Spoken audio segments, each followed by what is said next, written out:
की कथा सुनाते हैं, पावन कथा सुनाते हैं। सला शिव बाबा की जय, महाप्रभु श्री रामलाल जी महाराज की जय, आनंद कंद सदगुरुदेव भगवान की जय, कृष्ण कन्हैया लाल की जय, बंसी वारे की जय, माँ राधा रानी की जय। जय गुरुदेव, जय प्रभु जी, राधे राधे, जय श्री कृष्ण। स्वय ऋणे योषिता गुरु भक्ति की बेमिसाल घटना। स्वय ऋणी योषिता गुरु भक्ति की बेमिसाल घटना। योग प्रशिक्षण केंद्र श्री सिद्ध गुफा सबाई से संबंधित हमारे सभी गुरु भाई बहन आदरणीय गुरु भाई श्री पुष्कर दत्त जी से अवश्य परिचित होंगे। श्री गुरुवर कृपा से इन्हें श्री प्रभु चरणों में रहकर सेवा करने का काफी सौभाग्य मिला है। इन्हीं से संबंधित एक शिक्षाप्रद प्रेरणादायक प्रसंग का वर्णन यहाँ पर करने का प्रयास किया जा रहा है। ऐसी आशा है कि इस चरित्र को सप्रेम पढ़ने से साधकों की श्रद्धा में अवश्य बढ़ोतरी होगी, ऐसा हमें पूर्ण विश्वास है। वर्ष सन 1967 का आषाढ़ मास था। श्री गुरु पूर्णिमा का पावन पर्व समाप्त हुए अभी कुछ ही दिन व्यतीत हुए थे। आदरणीय भाई पुष्कर जी इस पर्व पर श्री गुरुदेव भगवान की बड़ी ही लगन एवं श्रद्धा से गुरु पूजन कर अपने पैतृक गांव धनाना आ गए थे। घर पहुंचकर वे अपने 3/4 खेतों की बुआई भी करा चुके थे। मात्र 1/4 खेतों की बुआई अब मात्र शेष रह गई थी। परम आदरणीय भाई श्री पुष्कर जी खेती का कार्य करके आए थे एवं अपने मकान में बरामदे में आराम करने की नीयत से बैठे थे। उसी समय डाकिये ने एक पत्र लाकर इनको दिया। पत्र पर लिखा पता देखकर ये समझ गए कि पत्र आराध्य देव जी श्री सदगुरुदेव भगवान का ही है। पत्र को इन्होंने प्रणाम किया। खोला तो पत्र श्री गुरुदेव भगवान ने स्वयं अपने कर कमलों द्वारा लिखा था।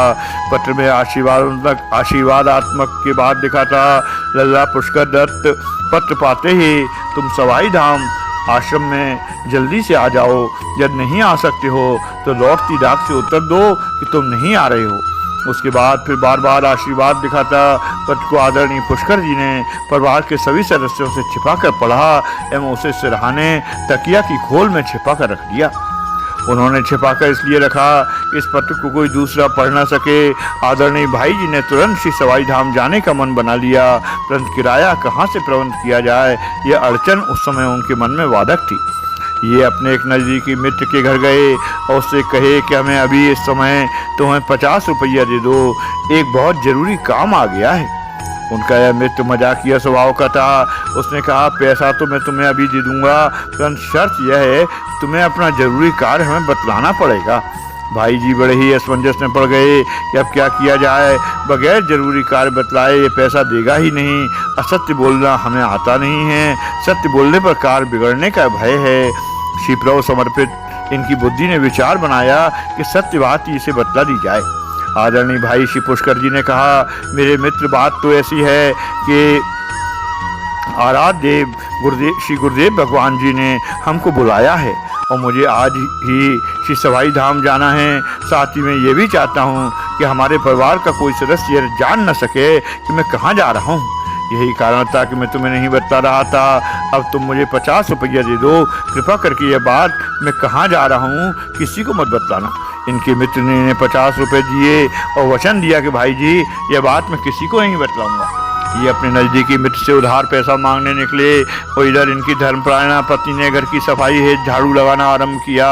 इनकी धर्मपत्नी जब इनका बिस्तर ठीक कर रही थी उसी समय सिरहाने की खोल से एक पत्र जमीन पर गिर गया। उस पत्र को जमीन से उठाकर इनकी पत्नी ने अपने पास रख लिया, किसी से पढ़वाने हैं, क्योंकि बिल्कुल अनपढ़ थीं। सफाई के कार्य से निवृत्त होने के बाद इनके अर्धांगिनी ने स्नान किया, फिर पूजा पाठ से निवृत्त होकर हमारे गुरु भाई को बुलवाया और उससे आराध्य जी का पत्र पढ़वाया। पत्र का प्राय समझकर तो यह भी समझकर कि पतिदेव ने पत्र क्यों छिपा कर रखा है, इस पत्र को उसी स्थान पर छिपा कर रख दिया जहाँ से गिरा था। परंतु अपने मन में बार बार ये सोच रही थी कि अभी तो इन्हें आश्रम से आए मात्र 10-12 दिन ही हो रहे हैं, पता नहीं क्या कारण है। गुरुदेव भगवान ने इन्हें फिर से सवाई धाम पर बुलाया है। उनकी आदरणीय भाई श्री पुष्कर जी की पत्नी ये सोच रही थी कि पतिदेव को गए लगभग 3 घंटे हो गए, वे अब तक आए नहीं कि आदरणीय भाई पुष्कर जी अपने घर पहुंच गए। किराए का प्रबंध हो गया था। अपना धोती कुर्ता अपने झोले में रख लिए, मात्र एक बहाना ढूंढना था कैसे आश्रम के लिए प्रस्थान किया जाए। जुलाई का अंतिम सप्ताह चल रहा था। भीषण गर्मी थी। अपराह्न 2 बजे का समय रहा होगा। आदरणीय भाई पुष्कर जी ने कहा, हमें जल पिलाओ। पत्नी तत्काल घड़े का पानी निकालकर इन्हें पीने के लिए दिया। जल को मात्र एक घूंट पीने के बाद इन्होंने तत्काल अपनी पत्नी से कहा, ये जल तो गर्म हो गया है, कुएं से ताज़ा जल निकाल कर लाओ। कुआं इनके मकान से करीब 1 फरलांग की दूरी पर था। उधर से पुष्कर जी की पत्नी रस्सी व पाट लेकर कुएं पर गई। इधर पुष्कर जी ने अपनी 2 संतानें, जिसमें एक की अवस्था 4 वर्ष की, दूसरे की अवस्था मात्र 14 मास की थी, तथा जो आपस में खेल रहे थे, अपनी पड़ोसिन चाची को इन बच्चों की सुरक्षा की जिम्मेदारी तब तक सौंपकर जब तक धर्मपत्नी नहीं आ जाती, श्री सवाई धाम के लिए निकल गए। यात्रा की कठिनाइयों एवं कष्ट को श्री गुरुदर्शन के उत्साह के सहारे झेलते हुए आखिर भाई जी श्री सवाई धाम पहुंच ही गए। अंधेरा हो रहा था। अच्छा दूर की वस्तुएं स्पष्ट दिखलाई नहीं दे रही थीं। आनंद कंद श्री गुरुदेव जी महाराज के ध्यान पर आए बच्चे श्री मोहन बाबा जी ने इन्हें आश्रम की परिधि में प्रवेश करते समय पहले देखा। उचित अभिवादन के बाद उन्होंने बताया कि आराध्य देव, आज तुम्हें बार बार याद कर रहे हैं कि पुष्कर जी ने आश्रम की परिधि में पहुंचने पर सर्वप्रथम आराध्य देव श्री गुरुदेव भगवान को साष्टांग प्रणाम किया। आशीर्वाद देने के बाद गुरुदेव भगवान ने अपने मुखारबिंद से कहा, लल्ला तुम आ गए, बहुत ही अच्छा किया। परसों से मैं एकांतवास एवं अनुष्ठान आरंभ कर दूंगा। तुम्हारे रहने से हमें बहुत ही सुविधा रहती है। तुम्हारे दूसरे गुरु भाइयों के अनुष्ठान एवं एकांतवास की अवधि में सेवा में रहने पर हमें कुछ कष्ट का अनुभव होता है। ये बातें आराध्य देव जी श्री पुष्कर जी के दोनों कंधों पर अपने दोनों वरद रख कर रहे थे। जिस समय आराध्य देव जी श्री पुष्कर जी से बातें कर रहे थे, उसी समय आदरणीय भाई सूरज जी 4-5 अन्य गुरु भाइयों के साथ आश्रम में स्थित कुएं के पास बैठे थे। आदरणीय भाई पुष्कर भाई जी ने श्री गुरुदेव भगवान से प्रार्थना किया, महाराज जी बाकी तो सभी ठीक है, ये सूरज भाई जी हमें बहुत ही परेशान करते हैं। उनकी प्रार्थना सुनने के बाद श्री मुख ने धीरे से उनसे कहा, लल्ला कल सूरज के घर से पत्र आएगा और वह कल ही अपने घर चला जाएगा, परंतु ये बात तुम किसी से बतलाना नहीं। श्री पुष्कर जी ने महाराज जी से कहा, जैसी आपकी आज्ञा। फिर प्रणाम किया। श्री गुरुदेव जी ने आशीर्वाद दिया, कहा कि लल्ला जाकर भोजन विश्राम करो, शेष कल सवेरे देखा जाएगा। दूसरे दिन प्रातःकाल नित्य क्रिया से निवृत्त होकर आराध्य देव जी ने कहा, लल्ला पुष्कर, अब कल सवेरे से हम अनुष्ठान आरंभ करेंगे। अनुष्ठान अवधि में हमारा सभी कार्य तुम्हीं को करना पड़ेगा। उसी दिन अपराह्न डाकिये ने आश्रम की सारी चिट्ठी लाकर आदरणीय भाई श्री सूरज को दिया।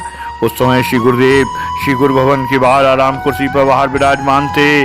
भाई श्री सूरज जी ने अपने नाम वाली चिट्ठी अपने पास रखकर बाकी सभी श्री गुरुदेव के कर कमलों में समर्पित कर दिया।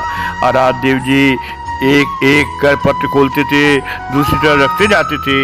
इसी बीच भाई सूरज जी अपने नाम का पत्र, जिसे वो पढ़ चुके थे, कर आए और गुरुदेव के कर कमलों में देते हुए प्रार्थना किए कि एक आवश्यक कार्य आ गया है और मेरा घर जाना नितांत आवश्यक है। आराध्य देव जी ने कहा कि लल्ला सायंकाल का समय हो रहा है, कल तुम सवेरे ही चले जाना। आराध्य देव जी की आज्ञा को सुनने के बाद भाई सूरज जी ने कहा, महाराज जी मुझे अभी जाना बहुत आवश्यक है, अन्यथा काम बिगड़ जाएगा। उस बेचारे सूरज को क्या पता कि वो कृपाधान के संकल्प से ही जा रहा है। श्री सूरज जी ने प्रार्थना किया, गुरुदेव जी मुझे प्रसाद दीजिए, मुझे अभी जाना है। आराध्य देव जी ने प्रसाद दिया। श्री सूरज जी ने चरणों में प्रणाम निवेदन किया और घर की यात्रा पर चल दिए। अगले दिन आराध्य देव जी ने अपना अनुष्ठान का कार्य आरंभ कर दिया। इस बार श्री आराध्य देव जी ने श्री गुरु भवन की ऊपर वाली कोठरी में 41 दिन का अनुष्ठान किया था। साथ ही उनकी सेवा में आदरणीय भाई पुष्कर जी एवं सब प्रकार की सेवा आराध्य देव उन्हीं से लिया करते थे। अनुष्ठान के अंतिम सप्ताह में आराध्य देव जी ने आदरणीय भाई श्री पुष्कर जी को आदेश दिया, लल्ला पुष्कर दत्त, रात्रि में लघु शंका के लिए जब कोठरी से बाहर निकलो तो कोठरी की कुंडी बाहर से लगा दिया करो। अनुष्ठान के दिनों में श्री गुरुदेव रात्रि में अपनी अनुष्ठान वाली कोठरी में ही विराजमान रहा करते थे। श्री पुष्कर जी मन ही मन सोच रहे थे कि आराध्य देव जी की कोई भी आज्ञा बिना प्रयोजन के नहीं हुआ करती, अवश्य इसमें कोई न कोई रहस्य छिपा हुआ होगा। ये सोचते सोचते आदरणीय भाई श्री पुष्कर जी के मन में विचार आया, आज रात्रि जागरण कर मैं भी पूरी रात अपने गुरुमंत्र का जाप करूंगा। सायंकालीन आरती के बाद जब अनाथों के नाथ गुरुदेव फलाहार के बाद करीब 9 बजे रात को अपनी अनुष्ठान वाली कोठरी में ऊपर चले गए तो आदरणीय भाई जी ने भी अपनी कोठरी में आसन पर बैठकर अपने गुरु मंत्र का जप करना आरंभ कर दिया। करीब 2 घंटे बाद जब पैर में दर्द करने लगा तो शवासन की वजह से लेटकर मंत्र जाप करने लगे। इन्हें कब नींद आ गई इसका भान तो इन्हें नहीं रहा, परंतु 3 बजे जब प्रातः इनकी नींद समाप्त हुई वे शवासन पर ही थे एवं इनका मंत्र जप निरंतर चल रहा था। जब इनकी आंख खुली तो इनकी आंखों के सामने बहुत ही विलक्षण दृश्य देखने लगा। इन्हें दिखलाई दे रहा था सर्वप्रथम श्री ब्रह्मा जी अपना विमान लेकर आए और सिद्ध गुफा के मुख्य द्वार के सामने उनका विमान जमीन पर नीचे उतरा। विमान से उतरकर श्री सिद्ध गुफा की तरफ अपना मुख करके उन्होंने श्री सिद्ध गुफा को प्रणाम किया। इसके बाद भगवान ब्रह्मा जी के बाद भगवान इंद्रदेव, भगवान शंकर, भगवान विष्णु, भगवान अग्निदेव एवं भगवान श्री वरुण देव आदि अपने अपने विमानों से सिद्ध गुफा के सामने उतरे। इन विमानों से उतरकर उन्होंने श्री सिद्ध गुफा को बारी बारी से प्रणाम किया। सभी देवगणों का संचालन आदरणीय श्री ब्रह्मा जी कर रहे थे एवं उन्हीं का आदेश मानकर उनके द्वारा बताए स्थान पर सभी देवगण अपना विमान खड़ा कर रहे थे। लगभग 3:45 बजे तक इन्होंने यह दृश्य देखा जब तक श्री आराध्य देव जी के अनुष्ठान से उठने का समय हो गया था। जब इन्होंने श्री गुरुदेव भगवान के स्थूल शरीर की तरफ अपनी खुली आंखों से देखा तो उस समय श्री गुरुदेव के शरीर से इतना विमल और उज्जवल प्रकाश निकल रहा था कि उसका वर्णन वाणी एवं लेखनी से परे की बात है, नहीं किया जा सकता। अब यह सब श्री गुरु सेवा एवं गुरु आज्ञा पालन से संभव हो सका। सर्वोच्च सत्ता हैं हमारे और आपके सदगुरुदेव भगवान। ऐसे गुरुदेव भगवान की जय हो, जय हो, जय हो, जय हो, जय हो।